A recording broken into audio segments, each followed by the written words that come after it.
unsur hayalan atau imajinasi. Biasanya teks imajinasi itu terdapat pada teks tokoh pahlawan, yaitu tentang di halaman berapa tadi? Halaman 4, tentang tokoh pahlawan siapa? Raja Purnawan. Sekarang kalian baca dulu tentang tokoh Raja Purnawan tadi. Darulah keadaan menjadi aman. Rakyat di kerajaan dari negara kemudian hidup aman dan sejahtera. Kata sulit yang bisa dipahami. Yang pertama yaitu kata perompak. Apa itu perompak? Tahu kan ya? Kata perompak itu artinya bajak laut. Jadi di sini Raja Purnawan itu membantu rakyatnya untuk membasmi para bajak laut. Terus yang kedua kata sulit selanjutnya apa? Prasasti. Prasasti itu namanya piagam yang ditulis di dalam batu. Jadi zaman dulu itu kan nggak ada kertas. Jadi kalau menulis itu di dalam batu, di daun seperti itu.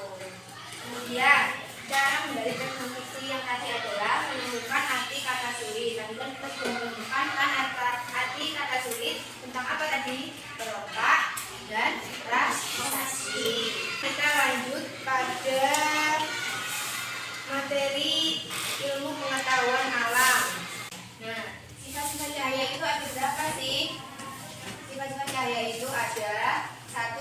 Cahaya dapat merambat lurus. Yang kedua, cahaya dapat menembus benda bening. Yang ketiga, cahaya dapat dipantulkan. Kemudian ada cahaya dapat dibiaskan. Lalu yang terakhir yaitu cahaya dapat diuraikan.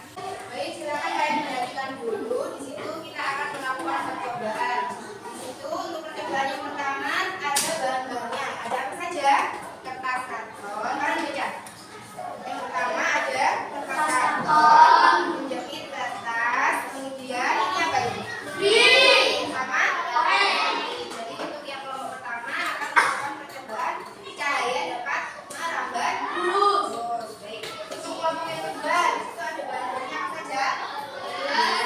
Air, pensil. Kita akan membuktikan percobaan untuk cahaya dapat dibiaskan.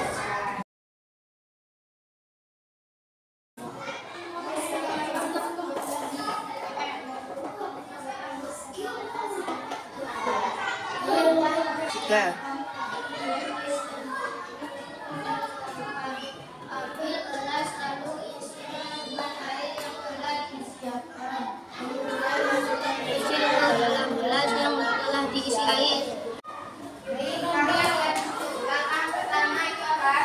Siapkan bukan karton sebanyak 3 buah. Kemudian lubangi karton tersebut menggunakan japa. Dilubangi kan? Terus tegakkan 3 karton. Nih, tegakkan. Tadi ya. Kartonnya apa namanya? A, B, C. Kemudian letakkan lilin. Nah, lilin dipasang kan? Kemudian nyalakan lilinnya. Ayo nyalakan. Setelah lilinnya dinyalakan, sekarang harus berartikan yang pada karton C. Lihat. Kelihatan lilinnya? Kelihatan. Karton A-nya digeser. Geser juga, sejajar sama karton yang B. Lilinnya kelihatan apa enggak? Kalau dilihat dari A sama B. Ya, berarti kalau tidak kelihatan itu kenapa? Cahayanya tidak merambat lurus. Untuk kelompok 2, tadi ini langkah-langkahnya apa? Yang pertama, siapkan gelas yang berisi air. Kemudian ada pensil. Terus langkah yang kedua apa? Ambil gelas yang telah diisi air. Kemudian masukkan pensil ke dalam gelas yang berisi air. Yuk, pensilnya dimasukkan. Nah, di situ kalian lihat kan? Pensil yang dimasukkan ke dalam gelas yang berisi air itu kenapa? Pensilnya kenapa? Pensilnya bengkok. Setelah melakukan percobaan ini dapat kita simpulkan apa?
Kalau cahaya, sifat-sifat cahaya itu apa saja?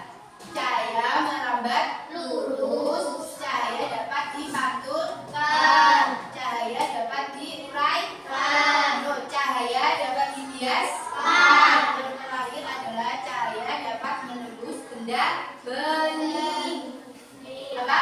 Cahaya dapat menembus benda bening.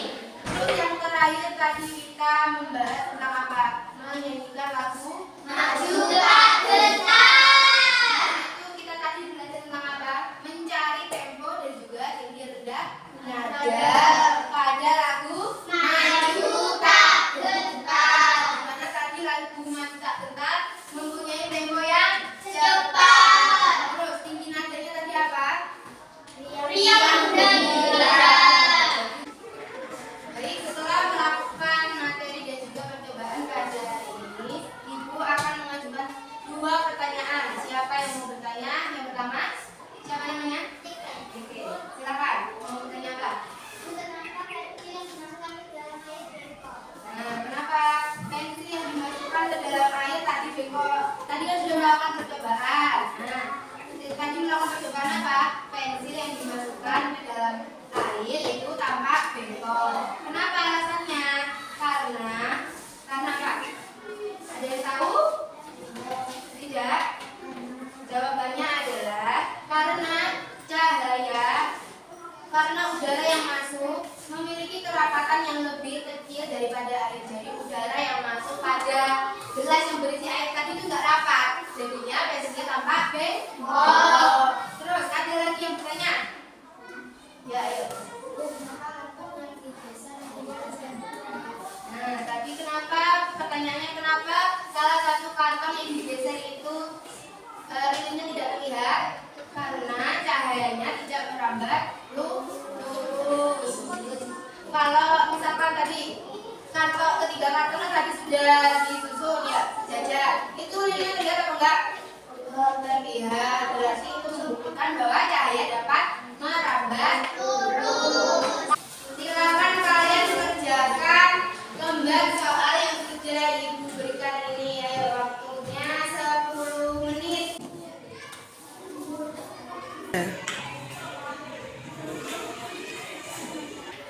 Sudah selesai mengerjakannya?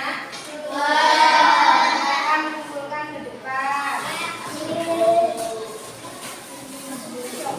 Akan kasih PR. Jadi kalian kerjakan halaman 29 di buku tulis masing-masing. Nah, jadi untuk pertemuan yang akan datang kita akan membahas subtema 2 tentang pahlawanku kebanggaanku. Di situ kita akan belajar